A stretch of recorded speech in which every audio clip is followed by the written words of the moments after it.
Miss Marple and the Vanishing Bride. Welcome to Mindful Musings. I'm your host, William, and I'm delighted you've joined us today. Before we begin this intriguing mystery, I'd love to know where in the world you're listening from. Drop a comment and let me know your location.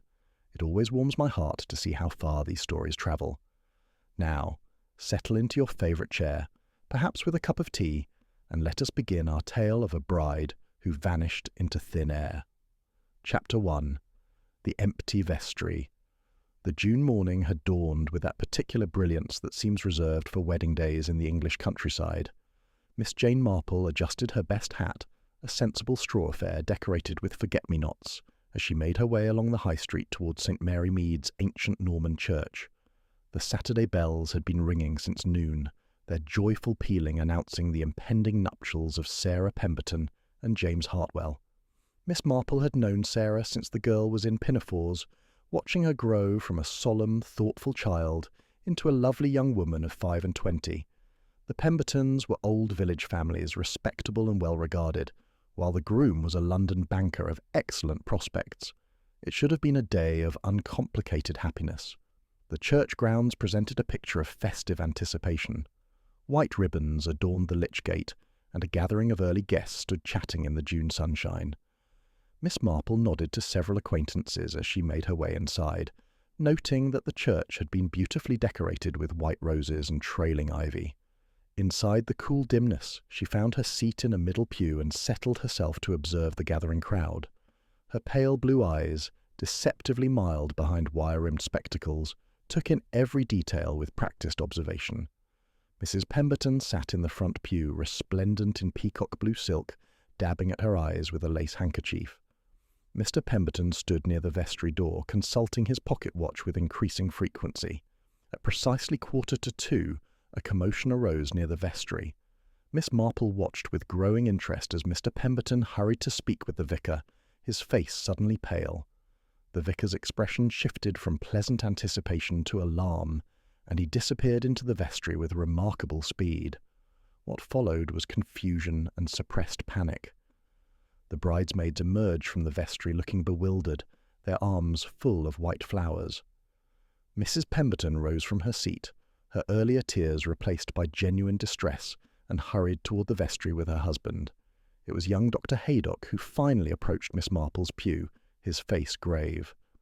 "The bride has vanished, Miss Marple. Clean disappeared from the vestry not 15 minutes ago. Her wedding dress is there, neatly folded on the chair, her shoes beside it, but Sarah herself has simply vanished." Miss Marple rose with quiet purpose.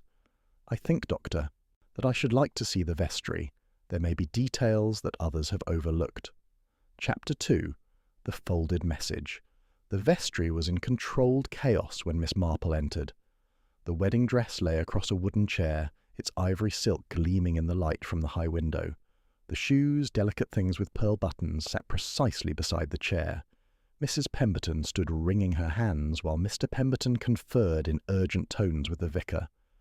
What struck Miss Marple immediately was the deliberateness of the scene. This was not disorder of panic or sudden flight.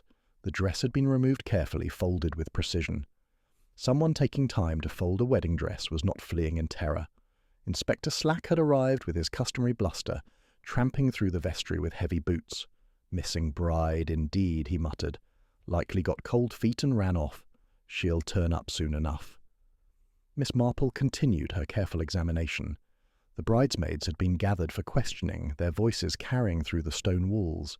Young voices, frightened and confused, trying to make sense of what had happened. The vicar hovered anxiously near the door. Such a dreadful thing to happen in our church.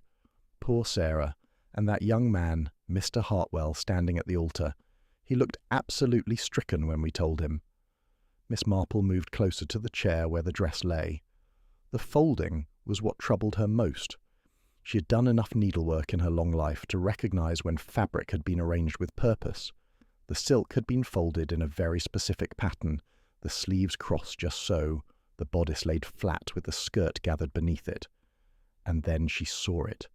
When viewed from directly above, the folds of the dress created distinct shapes, letters, carefully formed by the arrangement of fabric, Forgive. "Inspector," Miss Marple said calmly, "I believe Miss Pemberton has left us a message." The inspector snorted. "A message? In a wedding dress? Really, Miss Marple, this is no time for your fancies." Nevertheless, she guided him to stand where she had been standing, directing his gaze downward.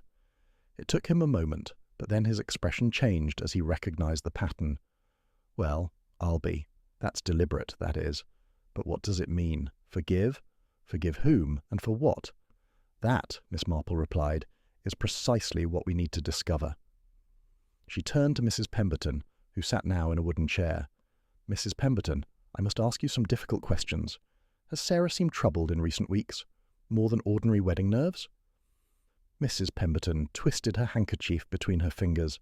"She has been anxious, yes, but I thought it natural. Every bride feels some apprehension. Did she ask any unusual questions? Anything that struck you as odd?" There was a pause.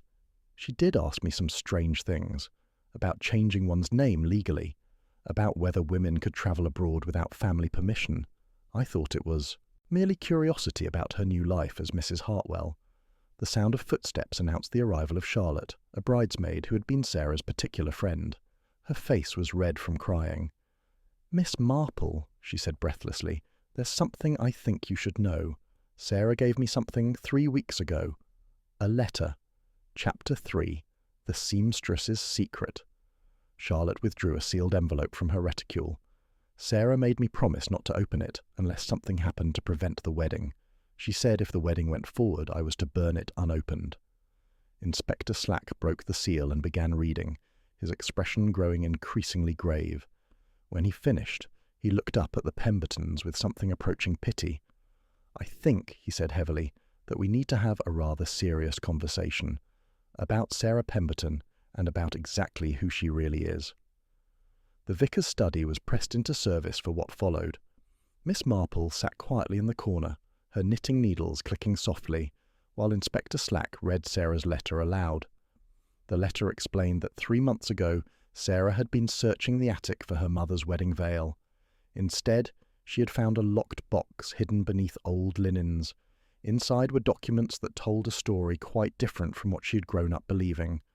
Birth certificates, death certificates, adoption papers, with signatures that looked hastily forged, and most damning of all, a letter from a young woman named Dorothy Finch, pleading for the return of her baby daughter Elizabeth. Mrs. Pemberton made a sound between a sob and a gasp. Mr. Pemberton's face had gone grey. "Is this true?" Inspector Slack demanded. "Did you take another woman's child and pass her off as your own?" The silence was answer enough. Finally Mr. Pemberton spoke, his voice hollow. "Our daughter, our real daughter Sarah, died at 3 months old. Crib death, the doctor called it. We were devastated. My wife nearly went mad with grief." Mrs. Pemberton continued, words tumbling out. "We heard about a young woman in the next county who had given up her baby. Unwed mother, they said, living in desperate circumstances. We thought we were saving the child." "You falsified adoption records," Inspector Slack said flatly. "We made arrangements," Mr. Pemberton admitted. "Paid certain people to smooth things over. We never expected the birth mother would try to find her child." "But that wasn't true, was it?" Miss Marple said gently. "Dorothy Finch gave up her child temporarily during a crisis. She always intended to reclaim her daughter." Mrs. Pemberton buried her face in her hands. "We didn't know. By the time we learned otherwise, we'd already begun to love her. We couldn't give her back." Miss Marple set down her knitting. "And Dorothy Finch? What became of her?" "We heard she'd moved to St. Mary Mead," Mr. Pemberton said quietly. Years later, she called herself Mrs. Finch, presented herself as a widow, took up work as a seamstress. Miss Marple felt a chill of recognition. Dorothy Finch, the quiet woman who lived in Rose Cottage at the edge of the village. Sarah must have seen her countless times, never knowing they shared blood. "Inspector," Miss Marple said with sudden urgency, "I believe we should pay a visit to Mrs. Finch's cottage. Immediately." Chapter 4. The Mother's Testimony. Rose Cottage was a small, neat structure surrounded by a well-tended garden, bright with summer flowers. Smoke rose from the chimney despite the warmth of the day, and curtains were drawn across the windows as though to keep the world at bay. When Miss Marple knocked, there was a long pause before the door opened. Dorothy Finch was a woman of perhaps 50 years, with the same dark hair and thoughtful eyes that Sarah possessed. Her face was not surprised, but rather resigned. "She's here, isn't she?" Miss Marple said quietly. "Sarah is with you." Mrs. Finch's eyes filled with tears, but she nodded. "Please, come in." It's time the truth was told. The interior was modest but immaculate, with needlework draped over every surface. Seated before the fire, wrapped in a simple dressing gown, was Sarah Pemberton. She looked up as they entered, her face pale but composed. "I knew someone would come," Sarah said quietly. "I suppose it was inevitable. I just hoped for a few more hours of peace." Inspector Slack looked between mother and daughter, seeing for the first time the unmistakable resemblance. "Miss Pemberton," he began uncertainly. "Sarah will do," the young woman said. "It's the only name I've ever known, even if it isn't legally mine." Mrs. Finch moved to stand beside her daughter. "I never meant for any of this to happen. I gave up my baby 25 years ago because I was desperate, alone, and terrified. They told me it would be temporary, that I could reclaim her once I'd found work, but when I tried, she'd disappeared." Miss Marple settled herself in a chair. "How did you find each other?" Sarah answered. 3 months ago I found those documents in the attic. At first I couldn't believe it, but the more I read, the more undeniable it became. There were letters from Dorothy begging for information about her daughter. Letters the Pembertons had kept hidden. "I've been searching for Elizabeth since the day she was taken from me," Mrs. Finch said. "I moved to St. Mary Mead 10 years ago because I'd heard the Pembertons lived here. I never approached them. I just wanted to be near my daughter, even if I could never tell her who I was." Sarah looked up at her mother with tenderness. "I came to you 3 months ago. When I finally knocked and told you who I was, you fainted. I thought I'd killed you with the shock." Mrs. Finch smiled through tears. "I thought I was dreaming. After 25 years, suddenly you were standing on my doorstep." Inspector Slack cleared his throat. "This doesn't explain why you disappeared on your wedding day. Why not simply call off the wedding?" Sarah's expression hardened. "Because James wouldn't. Let me." Chapter 5. The Banker's Defence. By evening, James Hartwell had been located at the King's Arms, nursing what appeared to be his third whiskey. Inspector Slack, accompanied by Miss Marple and Dr. Haydock, found him in the private parlour, his collar loosened and his appearance decidedly rumpled. "Mr. Hartwell," Inspector Slack began, "I need to ask you some questions about Miss Pemberton's disappearance." James looked up with bloodshot eyes. "I don't know where she is. My bride vanished, Inspector. Vanished on what should have been the happiest day of my life." There was something theatrical about his grief that struck Miss Marple as false. She settled herself and took up her knitting. "We've found Miss Pemberton," Inspector Slack said bluntly. "She's safe. What I need to discuss are the circumstances that led to her disappearance." James' expression flickered. "I don't understand. Why would Sarah run away?" "We were about to be married. Perhaps," Miss Marple suggested gently, "because she felt she had no choice. Because someone was threatening to expose a family secret unless she went through with a marriage she no longer wished to make." The colour drained from James's face. "I don't know what you're talking about." "Miss Pemberton has made allegations about your behaviour," Inspector Slack said. "Serious allegations regarding blackmail." "That's absurd," James said, but his voice lacked conviction. "Sarah was nervous about the wedding. She'd discovered some family history that upset her. I only tried to help her, by threatening to expose the Pembertons' illegal adoption, unless she married you," Miss Marple said quietly. "You can't prove any such thing. It's her word against mine." Dr. Haydock spoke up. "I've known Sarah since she was a child. She's not given to false accusations." James laughed bitterly. "Without proof, it's meaningless. A jilted bride making excuses." Inspector Slack's expression grew quiet. "Mr. Hartwell, we're conducting an investigation into your financial dealings. Banking records, correspondence, anything that might shed light on your relationship with the Pemberton family." James shot to his feet. "You have no right. Murder is public," Miss Marple observed mildly. Everyone stared at her. James's face went ashen. "No one's been murdered." "Not yet," Miss Marple agreed. "But one must consider what might have happened if Sarah had gone through with the wedding. A young woman trapped in marriage to a man who had blackmailed her. A man with financial difficulties, he hoped to solve through connection to a wealthy family. The situation would have been quite dangerous. Inspector Slack watched James carefully. "Financial difficulties, Mr. Hartwell? I'm not discussing my affairs without my solicitor." "That's your right," the inspector replied, though refusing to cooperate tends to make one look rather guilty. Finally, James spoke, defeated. "I made some poor investments. I owed money. The marriage to Sarah would have solved everything. The Pembertons are wealthy. They would have helped me. And when Sarah wanted to call off the wedding," Miss Marple said. James's laugh was hollow. "I panicked. When she told me about the adoption, I saw an opportunity. I told her, if she didn't marry me, I'd expose everything." Chapter 6. The Pembertons' Confession. The following morning found Miss Marple taking tea in the drawing-room of Pemberton House. Mrs. Pemberton presided over the teapot with shaking hands, while her husband stood by the window staring out at gardens he seemed not to see. The night had aged them both.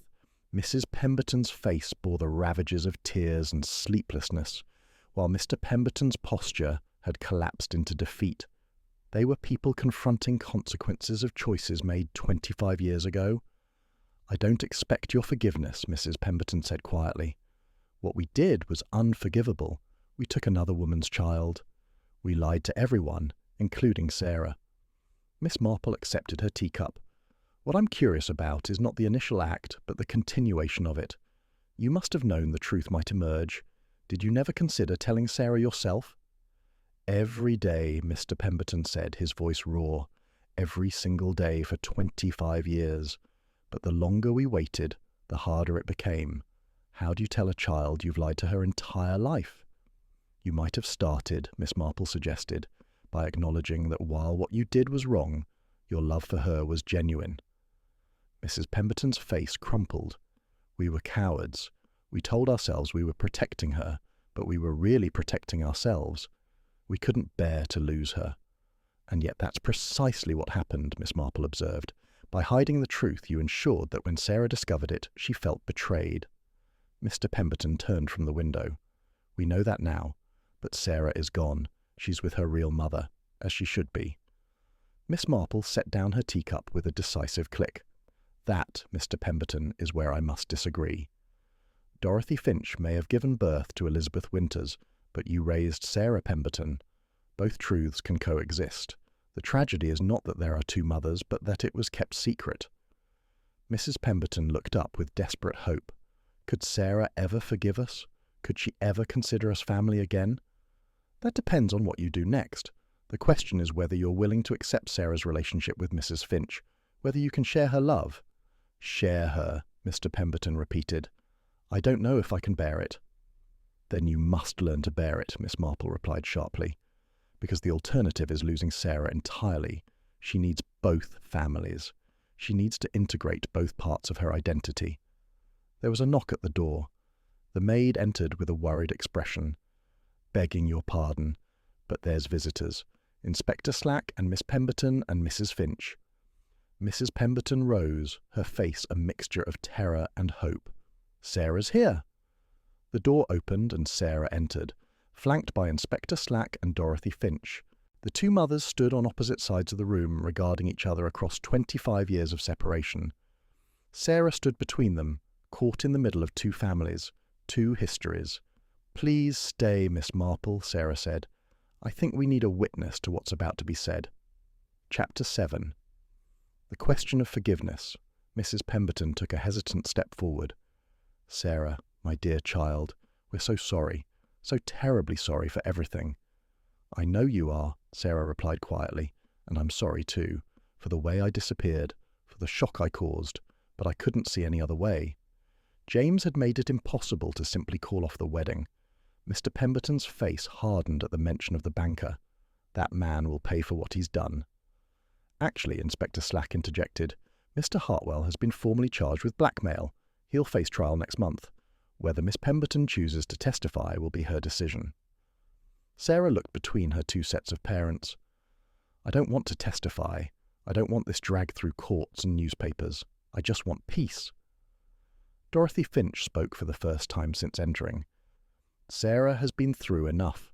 What she needs now is time to heal, to understand who she is. Mrs. Pemberton's face crumpled. Does that mean we've lost her completely? That she can never be our daughter again? Sarah crossed the room and took Mrs. Pemberton's hands. You raised me. You loved me. Nothing changes that. But I need to know Dorothy too. I need to understand where I came from. Mr. Pemberton's voice was gruff with emotion. Can you forgive us for taking you, for lying to you all these years? Sarah was quiet for a long moment. I don't know if forgiveness is the right word. What you did was wrong. It hurt Dorothy terribly, and it's hurt me to discover it. But I also know you did it out of grief and love. You gave me a good life, a happy childhood. That counts for something. Miss Marple spoke gently. Perhaps what's needed is not forgiveness, but acceptance. Acceptance that the past cannot be changed, but the future can be shaped differently. Dorothy Finch nodded. I don't want to take Sarah away from you. I've missed 25 years of her life. I can't get those back. But I'd like to know her now, if that's possible. Mrs. Pemberton wiped her eyes. I don't know how to share her. I've thought of her as mine for so long. Then you must learn, Miss Marple said firmly, because Sarah belongs to herself, not to either family. She gets to decide what relationships she wants to maintain. Sarah looked around the room at the assembled faces. I want both of you in my life, but I need things to change. No more secrets, no more lies. If we're going to be a family, any kind of family, it has to be built on truth. Inspector Slack cleared his throat. There's still the matter of the illegal adoption. Technically, criminal charges could be filed. I won't press charges, Dorothy said firmly. What good would it do? It won't give me back those lost years, and it would only hurt Sarah more. The inspector nodded. I'll note that in my report. Though I must say, this whole business leaves a bad taste. Too many people making decisions for Sarah without considering what she might want. That, Miss Marple observed, is precisely the problem. From the moment she was born, Sarah's life has been shaped by other people's choices. The Pembertons took her. James tried to trap her. Even Dorothy, with the best intentions, gave her up. Perhaps it's time Sarah was allowed to choose for herself. Chapter 8. The Village Learns the Truth. By Monday morning, the story had spread through St. Mary Mead with the speed that only small village gossip can achieve. Miss Marple encountered various versions during her morning errands, each more embellished than the last. By the post office, she heard that Sarah had been kidnapped. At the bakery, the tale had become a romantic elopement with a mysterious stranger. It was clear that something would need to be said officially, or the speculation would only grow more wild. Miss Marple found Sarah and both sets of her parents gathered in the vicar's parlour, attempting to draft a statement. The vicar himself looked thoroughly uncomfortable. I've never dealt with anything quite like this, he admitted. How does one explain to the congregation that one of their own has, well, two mothers? One tells the truth, Miss Marple said simply. The whole truth, plainly stated. Speculation thrives on mystery. Remove the mystery, and you remove much of the scandal. Sarah looked up from the paper she'd been writing on. I've been trying to write something, but it sounds either too defensive or too apologetic. I don't want to apologise for discovering who I am, but I don't want to hurt anyone either. Miss Marple took the paper and read Sarah's attempt. My dear, she said gently, you're trying to please everyone. That's impossible. What you need to do is state the facts clearly and let people think what they will. With Miss Marple's guidance, they crafted a statement that was read at Sunday service the following week. It explained that Sarah Pemberton had recently learned of her adoption, that she had been reunited with her birth mother, Dorothy Finch, and that she hoped the community would respect both families' privacy during this adjustment. The reaction was mixed. Some villagers were sympathetic, understanding that the Pembertons had acted out of grief. Others were scandalized by the illegal adoption and thought they should face consequences. A few were simply fascinated by the drama of it all. Mrs. Price Ridley, one of the village's more prominent gossips, cornered Miss Marple at the Wednesday market. I don't understand why the girl didn't simply call off the wedding like a normal person. All this running away business seems rather theatrical. Miss Marple selected a particularly fine cabbage before responding. Perhaps Mrs. Price Ridley, because her situation was not normal. She was being blackmailed into a marriage she didn't want. Running away may have seemed like her only option. Blackmail? Mrs. Price Ridley's eyes widened. I hadn't heard anything about blackmail. "Mr. Hartwell has been charged," Miss Marple confirmed. "He threatened to expose the Pembertons' secret unless Sarah married him. Quite reprehensible behaviour. The banker. But he seemed such a respectable young man." "Respectability," Miss Marple observed, "is often merely a mask we wear. Mr. Hartwell was desperate for money and saw Sarah as his solution. When she wanted to end the engagement, he resorted to threats. By the end of the week, public opinion had largely shifted in Sarah's favour. The story of a young woman trapped between blackmail and family loyalty resonated with many villagers who had faced their own difficult choices. Dorothy Finch, who had lived quietly on the village margins for years, suddenly found herself the subject of considerable sympathy. Several ladies called at Rose Cottage to express their support. Mrs. Bantry organised a collection to help Dorothy establish herself more comfortably. The Pembertons faced more mixed reactions. Some admired their devotion to the child they'd raised. Others felt they should face legal consequences for the illegal adoption. But gradually, as the shock wore off, most villagers settled into acceptance. Chapter 9. The Trial of James Hartwell. The trial of James Hartwell took place in late July at the county courthouse.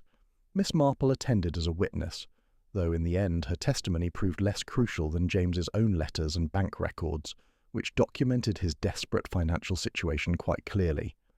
Sarah had ultimately decided to testify despite her earlier reluctance. Miss Marple sat beside her in the witness waiting room, offering quiet support. "I keep thinking about what you said," Sarah remarked, "about how my life has been shaped by other people's choices. Testifying feels like making a choice of my own." "Indeed, it is," Miss Marple agreed. "And an important one. Mr. Hartwell used your family's secret as a weapon. Holding him accountable is necessary, not just for you, but for any others he might target in the future."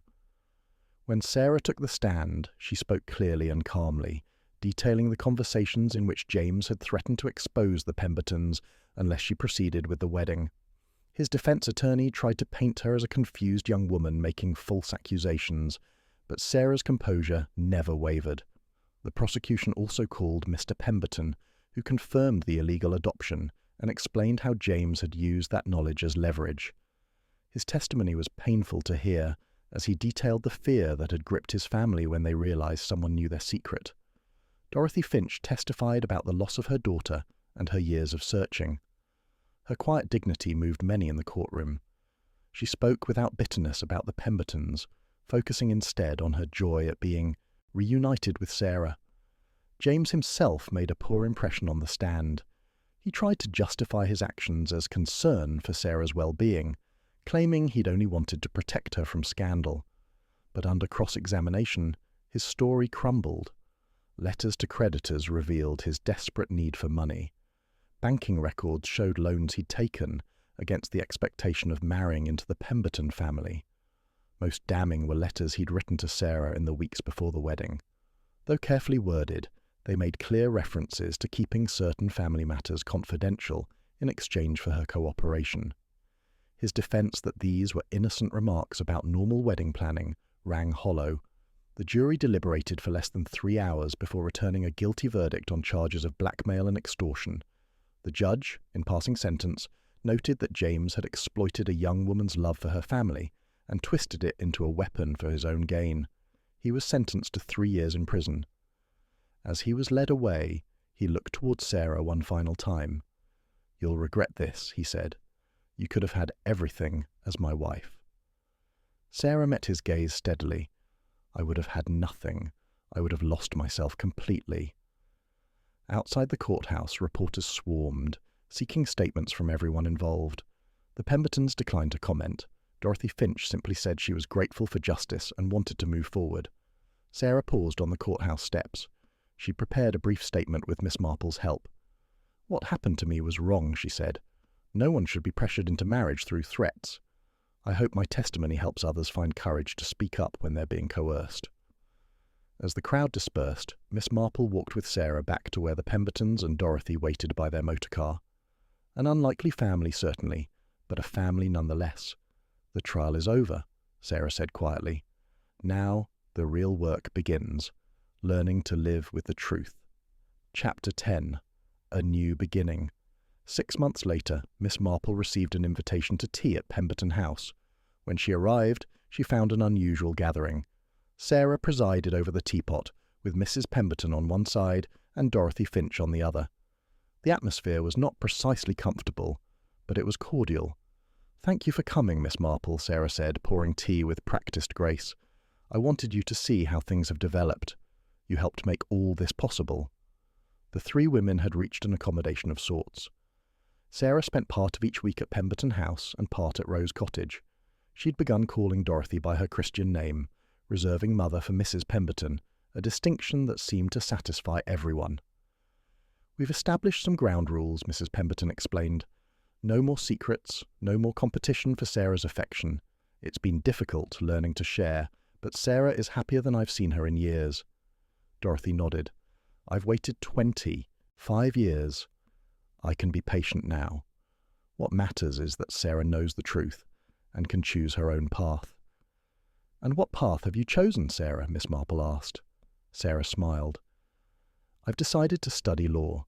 After everything that happened, I want to help others navigate complex family situations. I've also legally changed my name." "Oh?" Miss Marple raised her eyebrows. "Sarah Elizabeth Pemberton Finch." It seemed only fair to honour both families. The conversation turned to lighter matters. Dorothy's needlework business was thriving, with several commissions from London shops. The Pembertons had quietly established a fund to support unwed mothers, a private way of atoning for their past actions. Mr. Pemberton joined them later, his relationship with Sarah visibly warmer than it had been. He'd aged since the scandal, but seemed more at peace. "We made terrible mistakes," he said to Miss Marple, "but Sarah has given us a chance to do better." Before Miss Marple left, Sarah walked her to the gate. "There's something I wanted to ask you," Sarah said. "When you first saw my wedding dress, when you noticed how it was folded, did you know what I was trying to say?" Miss Marple smiled. "I knew you were asking forgiveness. What I didn't know initially was whether you were asking the Pembertons to forgive you for leaving, or whether you were trying to forgive them for the deception. And now? What do you think?" "I think," Miss Marple said gently, "that forgiveness is rarely a single act. It's a process, something we choose again and again. You're learning to forgive the Pembertons for their deception. They're learning to forgive themselves. Dorothy is learning to forgive the circumstances that separated her from her child. It's all connected." Sarah nodded thoughtfully. "James's trial taught me something. He couldn't forgive himself for his failures, so he tried to force me to save him. But nobody can save someone else. We can only choose how we respond to our own mistakes." As Miss Marple walked home through the village, she reflected on the case. A bride had vanished on her wedding day, but in doing so, she'd found herself. The scandal had been considerable, but truth had ultimately proven less destructive than secrets. The village had settled back into its rhythms, though the story would be told for years to come. In time, it would become part of St. Mary Mead's history, a cautionary tale about the dangers of deception and the courage required to face difficult truths. Miss Marple paused at her garden gate, looking back toward Pemberton House. Inside, 3 women who might have been enemies had chosen to become family. It wasn't the ending anyone had anticipated on that bright June morning when a bride disappeared. But perhaps, Miss Marple thought, it was a better ending than the wedding would have been. Sometimes the bravest thing one could do was refuse to follow the expected path, even if it meant walking into uncertainty alone.